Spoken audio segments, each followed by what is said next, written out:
Hai hai hai, selamat datang kembali di channel Min Donghua.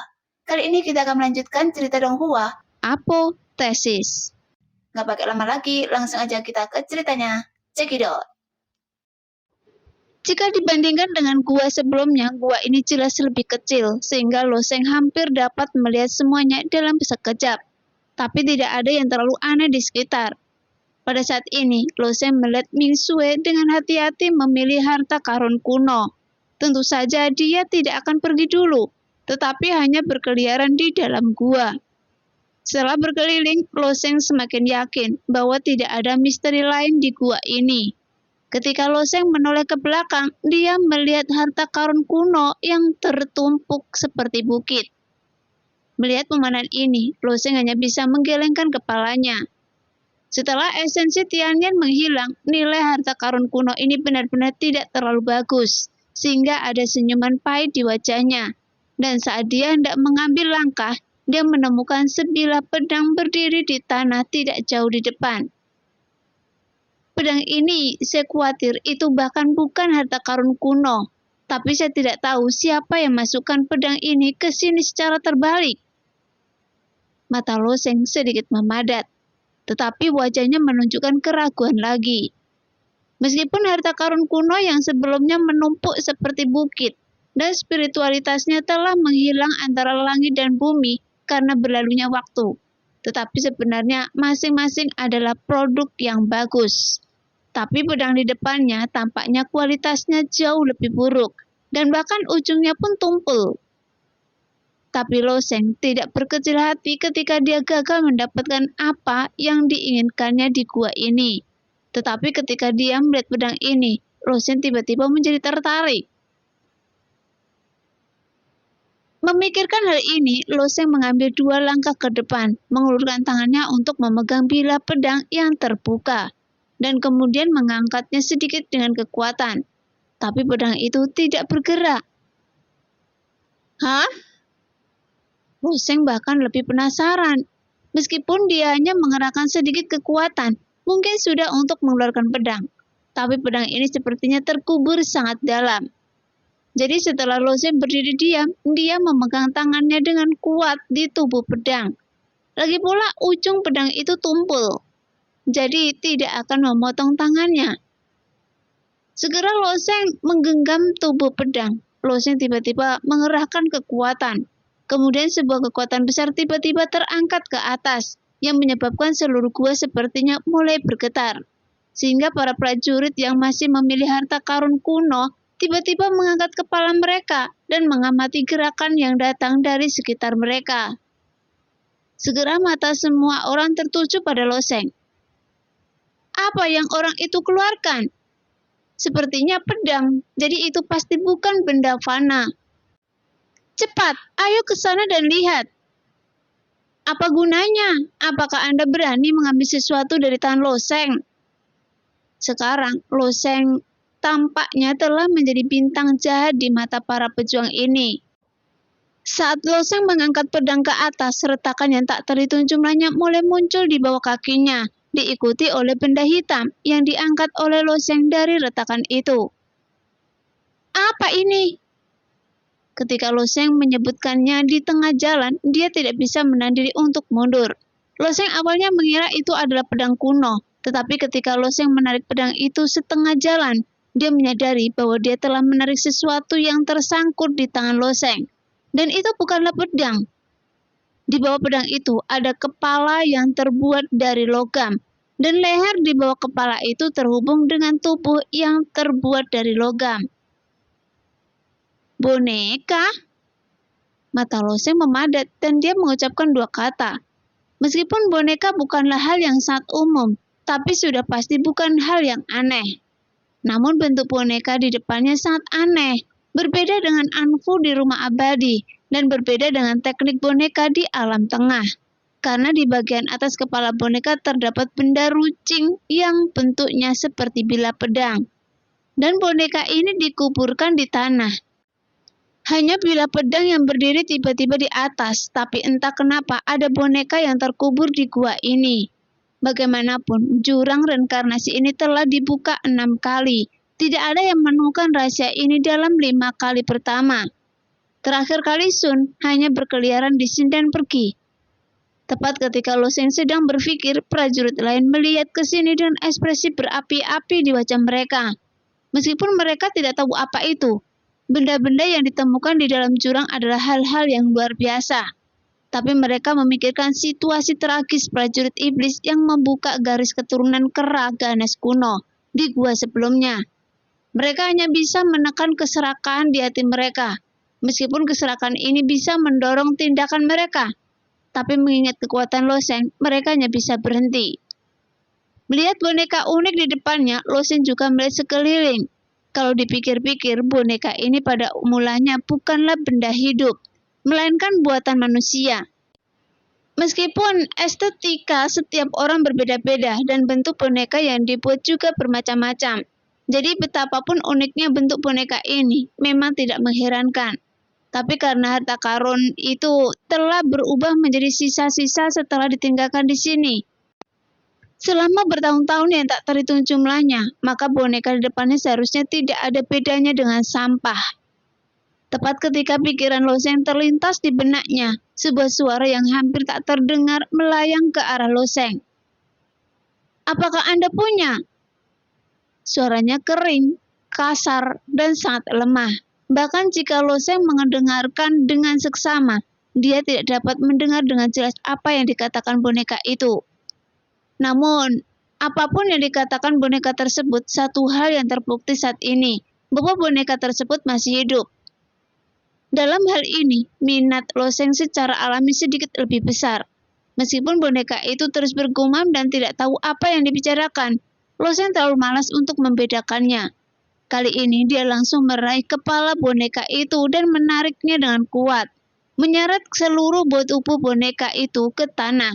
Meskipun bahan boneka ini terlihat biasa saja, namun masih terlihat cukup kokoh. Setelah mengeluarkan seluruh tubuh boneka tersebut, Lo Sheng melemparkannya ke samping dengan suara keras. Walaupun bentuk boneka ini sangat aneh, dengan kepala dan tubuhnya yang berbentuk lonjong telanjang, dan hiasan seperti pedang yang berdiri di atasnya, dia juga memiliki anggota tubuh yang mirip dengan manusia. Selama keseluruhan proses, boneka tersebut masih berbisik-bisik dan tidak mungkin mendengar apa yang ingin diungkapkannya. Mungkin karena terlalu lemah, atau mungkin terlalu tua untuk berbicara secara normal. Setelah Lo Sheng mengamati boneka itu dalam lingkaran, dia menemukan ada lekukan kecil di bagian belakang boneka itu. Melihat alurnya, Lo Sheng sedikit tersenyum. Bagaimanapun, ada juga pejuang yang ahli dalam bidang boneka. Misalnya, Damai Zeren dari Zundian cukup kuat dalam bidang boneka. Dan energi yang mereka berikan kepada boneka mereka seringkali menggunakan energi sejati mereka sendiri. Jadi Lo Sheng merasa bahwa boneka di depannya kemungkinan besar digerakkan oleh energi sejati. Lagi pula, tidak ada ruginya dia mencobanya. Memikirkan hal ini, Lo Sheng mengeluarkan batu esen sejati berkualitas tinggi dari cincin Sumi dan memasukkannya ke dalam alur di bagian belakang boneka itu. Ketika Lo Sheng memasukkan batu esensi berkualitas tinggi ke dalamnya, boneka itu tiba-tiba berteriak dengan penuh semangat. "Saya masih bisa!" Kemudian suara itu melemah lagi, dan Lo Sheng tidak bisa lagi mendengar dengan jelas apa yang dia katakan. Melihat pemandangan ini, ada sedikit kebingungan di mata Lo Sheng, tapi dia menatap alurnya dan mengerti dalam sekejap bahwa batu esensiati berkualitas tinggi habis dalam sekejap. Boneka ini, Lo Sheng juga sedikit terdiam. Esensiati yang terkandung dalam batu esensiati berkualitas tinggi tampaknya masih jauh dari cukup. Tanpa berpikir panjang, Lo Sheng mengeluarkan sepotong gio esensiati dari cincin Sumi lagi dan masukkannya ke dalam alur. "Saya benar-benar bisa bertahan. Saya benar-benar tidak percaya." Boneka itu kembali berteriak semangat. Lo Sheng menatap boneka itu dengan ringan, kemudian bertanya, "Siapa Anda?" Boneka itu memandang Lo Sheng secara langsung dan menggerakkan langkahnya. Setelah beberapa saat, dia tersenyum dan berkata, "Saya adalah putra dewa pemurnian. Boneka itu mungkin berpikir bahwa menyebut nama ini akan mengejutkan para prajurit di dalam gua, dan ada sedikit nada bangga dalam nada bicaranya. Namun setelah dia selesai berbicara, banyak pejuang yang hanya memandangi boneka itu dengan tatapan kosong. Apakah Anda tahu Putra Dewa Pemurnian? Saya belum pernah mendengarnya. Apakah ada asal-usul nama ini? Lo Seng juga mengajukan pertanyaan di kepalanya. Sun tidak hanya belum pernah mendengarnya, tetapi bahkan King Long yang berpengetahuan luas juga tidak tahu siapa Putra Dewa Pemurnian. Anda bahkan tidak tahu siapa Putra Dewa Pemurnian? Ada sedikit kesedihan dan kemarahan dalam suara boneka itu. Sayalah pemurni senjata nomor 1 di dunia. Generasi muda hari ini sangat bodoh. Apakah waktu sudah berlalu mencapai titik? Lagi pula, gelar sebagai pembuat senjata nomor 1 di dunia memang cukup menggema, bahkan jika para junior ini bodoh, belum pernah mendengar nama Lian Sensi. Itu sudah cukup untuk mengejutkannya. Meskipun boneka ini sedih dan marah, namun masih ada sedikit rasa bangga di balik kesedihan dan amarah itu. Hanya saja banyak prajurit yang masih menatap boneka itu dengan tatapan kosong, termasuk Lo Seng. Pemurni senjata terbaik di dunia, apakah yang Anda banggakan? Boneka rusak masih menjadi pemurni senjata nomor 1. Di antara ratusan klan di dunia saat ini, bukankah pemurni senjata nomor 1 Su King Feng dari klan surgawi? Bagaimanapun, pemurni senjata memainkan peran yang sangat penting dalam dunia pejuang. Meskipun Tanah Suci setiap ras besar memiliki pemurni senjatanya sendiri, namun pemurni senjata yang benar-benar hebat masih sangat jarang. Oleh karena itu, gelar pemurni senjata nomor 1 di dunia bagaikan petir bagi sebagian besar pejuang. Dan pemurni senjata nomor 1 di dunia saat ini tidak drakon lagi, adalah Su King Feng. Dan tidak ada yang berani meragukan kesimpulan ini. Alasannya sangat sederhana. Artefak tertinggi peringkat pertama hingga ke-10 di Monumen 10.000 Roh, semuanya dibuat oleh Su King Feng. Apalagi, semua orang sangat bingung dengan asal-muasal boneka ini. Jadi bagaimana mereka bisa percaya ketika mendengar boneka ini mengatakan bahwa dia adalah pembuat senjata terbaik di dunia? Saya tidak membuat, saya adalah putra Lian Shen. Kembalilah dan tanyakan pada orang yang lebih tua. Saya. Putra Lian Shen menari dan menjadi lebih bersemangat dalam kata-katanya. Tetapi saat dia berbicara, suaranya menjadi lebih kecil lagi dan akhirnya keseluruhan boneka itu tidak dapat bergerak lagi. Dan suaranya kembali ke tingkat yang tidak terdengar. Diperkirakan Gyo Esensiati yang dimasukkan Lo Seng telah dikonsumsi seluruhnya oleh boneka ini. Boneka ini cukup menarik. Boneka ini dapat dibawa kembali ke Tanah Suci Magnolia untuk dipelajari lebih lanjut. Seorang pejuang manusia berjalan dengan senyuman di wajahnya, memegang 10 Gyo Yuan sejati di tangannya, hanya untuk melengkapi esensi sebenarnya dari boneka tersebut. Sepertinya, otak pejuang manusia ini sangat fleksibel. Walaupun boneka ini ditemukan oleh Lo Seng dan digali oleh Lo Seng, namun nampaknya boneka ini mempunyai pemikirannya sendiri sehingga dapat dianggap sebagai makhluk hidup. Dengan cara ini boneka dapat memutuskan dengan siapa dia ingin pergi. Dia pertama kali memberikan 10 Gyo Esensiati ini kepada Putra Dewa Pemurnian untuk menyenangkan boneka itu. Jika dia bisa meyakinkan boneka itu untuk mengikutinya dan pergi, Lo Seng tidak akan menghentikannya. Tapi setelah dia mengambil beberapa langkah, satu kakinya tertancap di tanah dan tidak bisa diangkat. Saat mata Lo Seng menatap prajurit manusia itu, meskipun tidak ada niat membunuh di matanya, prajurit manusia itu tidak berani bertindak gegabah. Lagi pula dia belum mau mati. Melihat itu, Lo Seng tersenyum sedikit, mengeluarkan lusinan Gyo Esensiati lagi, dan masukkannya ke dalam lekukan di bagian belakang boneka itu. Segera boneka itu kembali ke penampilan aslinya yang semarak. Kembalilah dan tanyakan pada orang yang lebih tua dan Anda akan tahu bahwa saya adalah putra Dewa Pemurnian. Tidak peduli siapa Anda, saya tidak ingin tahu. Loseng menyela kata-kata Lian Sensi.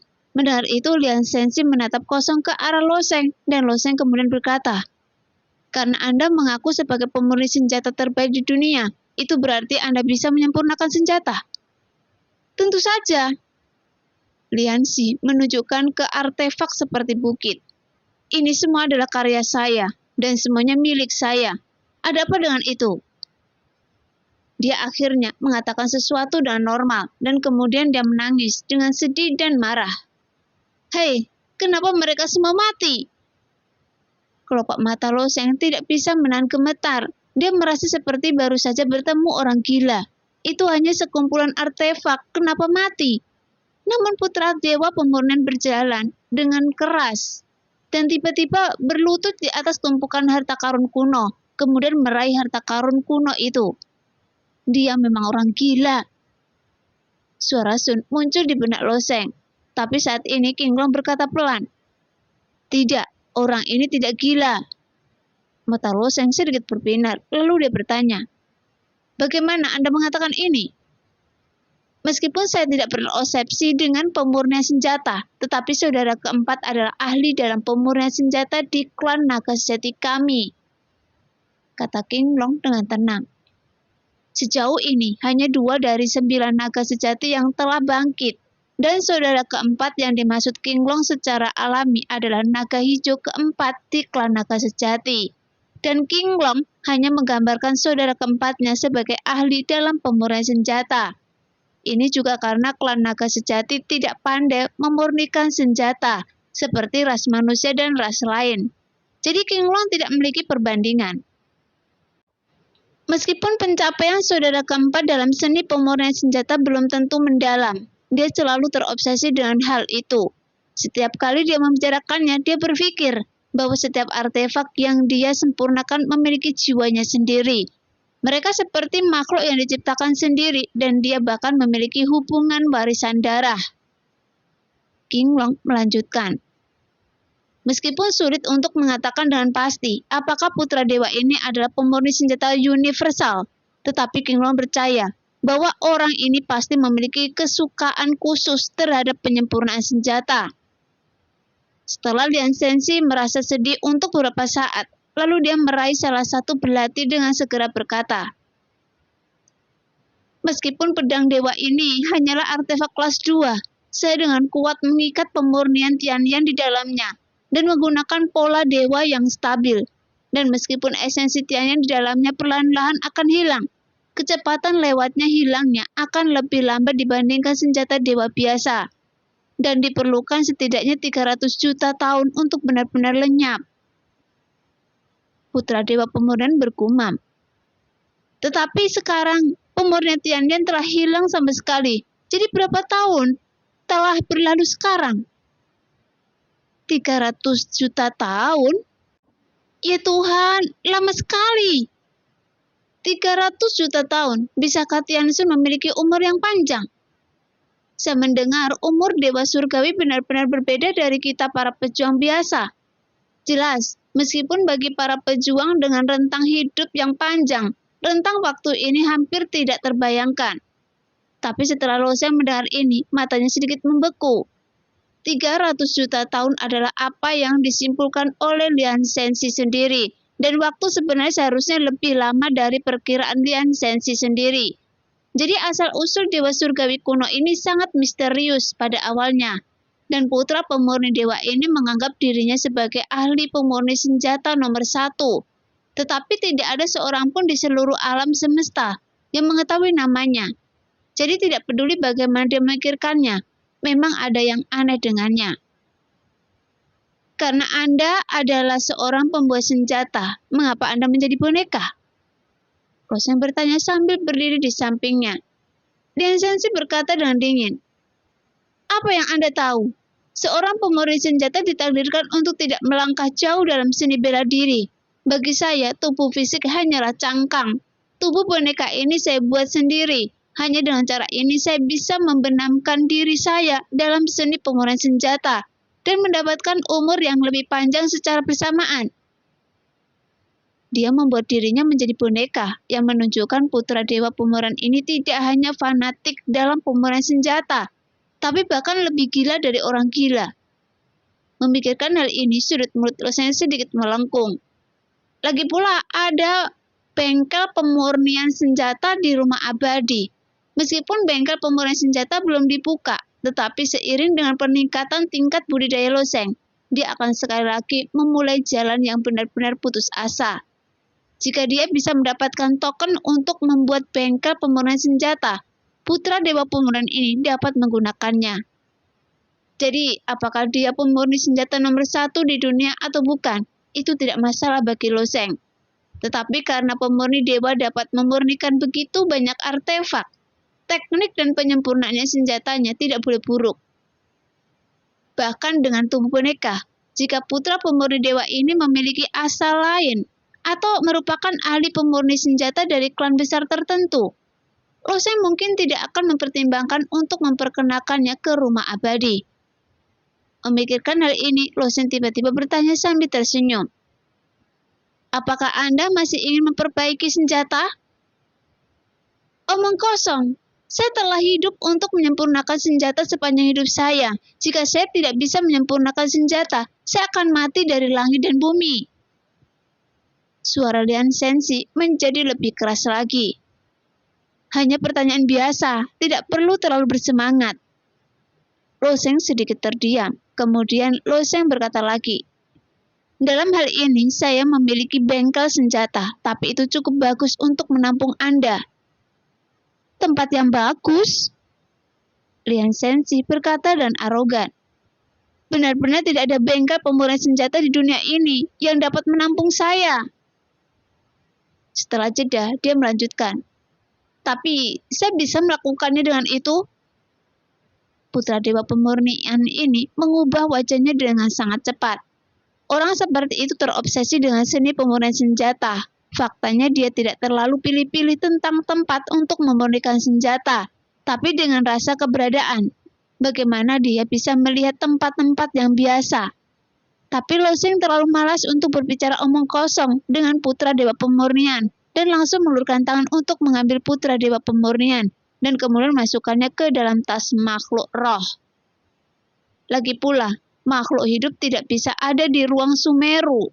Tetapi jiwa putra dewa pemurnian terkandung dalam boneka ini. Jadi dia hanya bisa membiarkannya puas di dalam tas makhluk roh. Setelah Loseng meraih putra pemurnian dewa dengan erat di dalam tas makhluk rohnya, kemudian dia meliriknya dengan ringan. Semua prajurit lainnya memiliki sedikit kecemburuan di wajah mereka. Meskipun mereka tidak tahu apakah keterampilan pemurnian senjata Lian Sensi benar-benar kuat, tetapi Lian Sensi baru saja mengatakan bahwa tumpukan harta karun kuno di depannya dimurnikan olehnya sendiri, dan nilai dari harta karun kuno ini tidaklah rendah. Jadi pemurni senjata seperti dia juga akan sangat populer di tanah suci kelas 10 manapun. Meskipun Lian Sensi adalah pembohong, setidaknya setelah hidup sebagai boneka selama bertahun-tahun, seharusnya dia bisa mengungkap rahasia istana bawah tanah ini. Namun sekarang, Loseng mengulurkan tangan dan memasukkan putra pemurnian ilahi ke dalam tas makhluk rohnya, sehingga para pejuang lainnya secara alami sangat tidak senang. Hanya saja, tidak ada yang bisa mereka lakukan jika mereka tidak bahagia. Lagi pula, di istana bawah tanah ini, Loseng tidak punya niat untuk bertukar pikiran dengan siapapun. Apalagi dia memasukkan putra dewa pemurnian ke dalam tas binatang roh, hanya karena dia tidak mau. Putra dewa pemurnian mengungkapkan terlalu banyak rahasia. Selain para pejuang yang tidak bahagia di 3 tempat suci, 3 tuan suci di luar istana bawah tanah juga sangat tidak bahagia saat ini. Bahkan tuan suci ras manusia juga menggelengkan kepalanya. Anak ini sudah keterlaluan. Dia seharusnya tidak makan sendirian seperti ini. Jelas Tuan Suci mengetahui betapa pentingnya seorang pemurni yang dapat memurnikan senjata dewa di tanah suci kelas 10. Kurangnya senjata dewa di tanah suci Magnolia seringkali membuat Tuan Suci itu pusing. Meskipun tanah suci Magnolia bertanggung jawab atas beberapa kenyamanan perdagangan, namun tanah suci Magnolia hanyalah saluran perdagangan untuk aliansi. dan manfaat nyata tidak akan pernah sampai kepada mereka.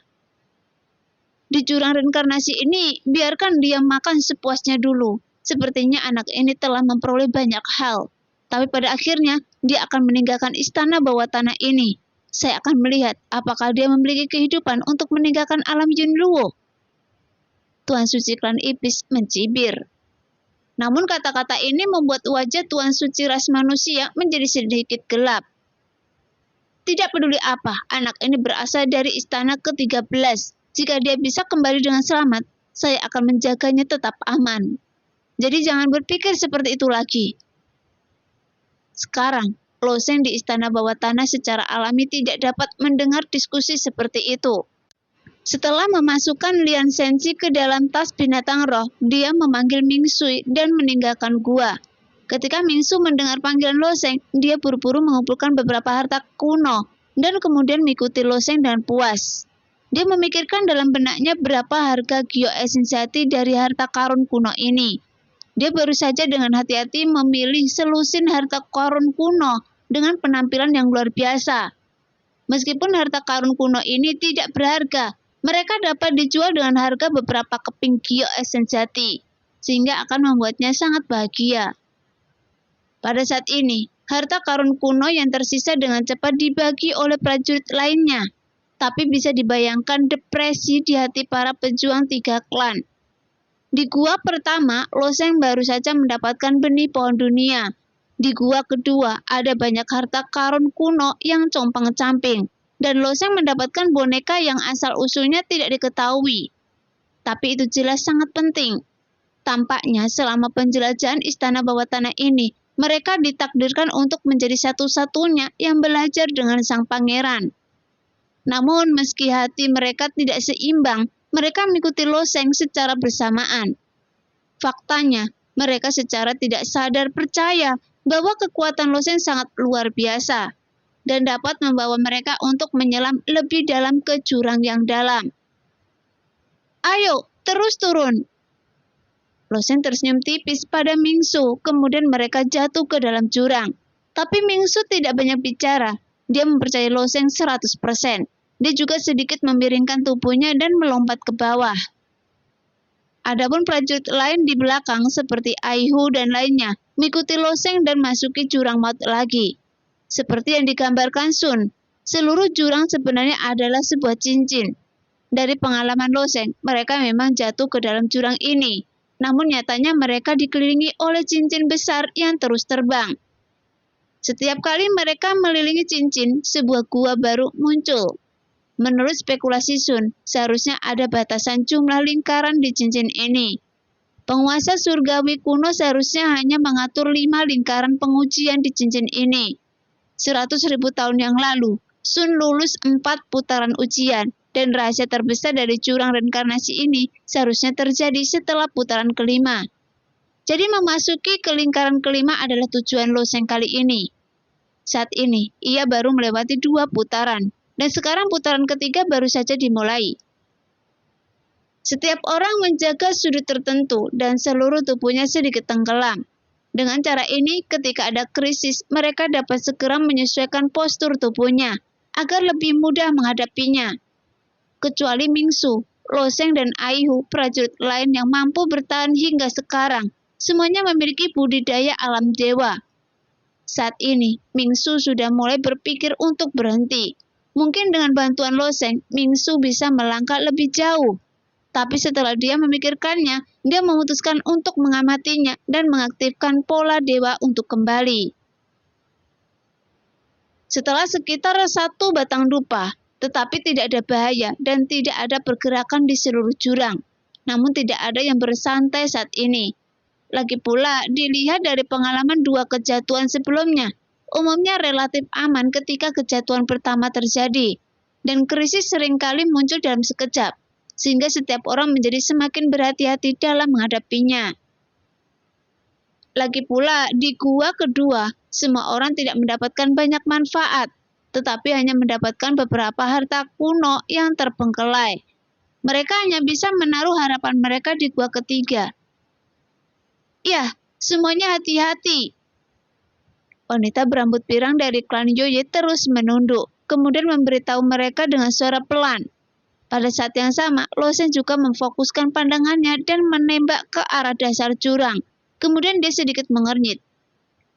Apa ini? Saat ini, sebuah orang melihat warna merah darah mulai muncul di bawah jurang. Dan saat warna merah darah muncul, hati setiap prajurit tiba-tiba berkontraksi. Roh jahat yang sangat kuat. Bagaimana saya bisa melawan roh jahat ini? Jagalah pikiran Anda dan Anda tidak akan terpengaruh oleh roh jahat ini. Saat semua orang terus turun, warna dinding jurang di sekitarnya juga mulai berubah. Bahkan ada retakan di dinding jurang dan ada sedikit cahaya merah mengalir di celah tersebut. Seperti pembuluh darah sejenis makhluk, dan roh jahat yang tak ada habisnya ini juga dilepaskan dari tembok jurang ini. Untuk menghindari roh-roh jahat ini, semua orang berkumpul di tengah jurang dan mulai menjauh dari dinding jurang. Dalam keadaan normal, roh jahat tidak akan berdampak banyak pada para pejuang. Lagi pula, jika Anda membunuh makhluk hidup, mereka akan terkontaminasi oleh roh jahat. Ketika setiap orang telah mencapai tahap alam dewa, cuma makhluk hidup yang akan mati di tangan mereka, mungkin tidak terhitung banyaknya. Namun secara umum, roh jahat para pejuang berada dalam jangkauan yang dapat dikendalikan. Hal ini berbeda dengan beberapa pejuang yang mempraktekkan seni jahat dan perlu mendapatkan roh jahat. Mereka perlu membunuh lebih banyak makhluk untuk mengumpulkan lebih banyak roh jahat. Jika roh jahat terlalu banyak, iblis batin dan berbagai rintangan iblis akan muncul di hati para pejuang. Apalagi saat berlatih, sangat mudah untuk kerasukan. Menurut arahan ini, meskipun roh jahat dari jurang itu kusuk, namun tidak akan berdampak banyak pada para pejuang ini. Bagaimanapun, roh-roh jahat ini tidak melekat pada tubuh mereka. Jadi dalam menghadapi roh jahat yang melonjak ini, banyak pejuang sedikit gugup, tapi tidak sampai takut. Namun tidak lama kemudian, para pejuang ini menyadari bahwa mereka sepenuhnya salah. Saat mereka terus berjatuhan, aura jahat di jurang menjadi semakin kuat. Awalnya cahaya berdarah hanya mengalir di sepanjang celah di dinding jurang. Tapi saat semua orang terus berjatuhan, aura jahat mengembun menjadi titik cahaya merah dan mengambang melintasi jurang.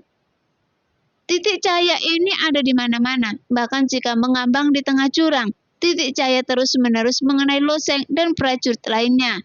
Dan titik cahaya merah yang didapatkan oleh roh jahat ini hanya dengan sedikit sentuhan, langsung diserap ke dalam tubuh prajurit tersebut. Pada awalnya, setelah menyerap beberapa, semua orang tidak merasakan banyak. Karena semakin banyak titik cahaya merah yang terserap, mereka merasa suasana hati mereka semakin gelisah, dan jantung mereka berdebar kencang. Nah, demikianlah cerita hari ini. Terima kasih yang sudah menonton video Min sampai selesai. Sampai jumpa di video selanjutnya. Bye-bye.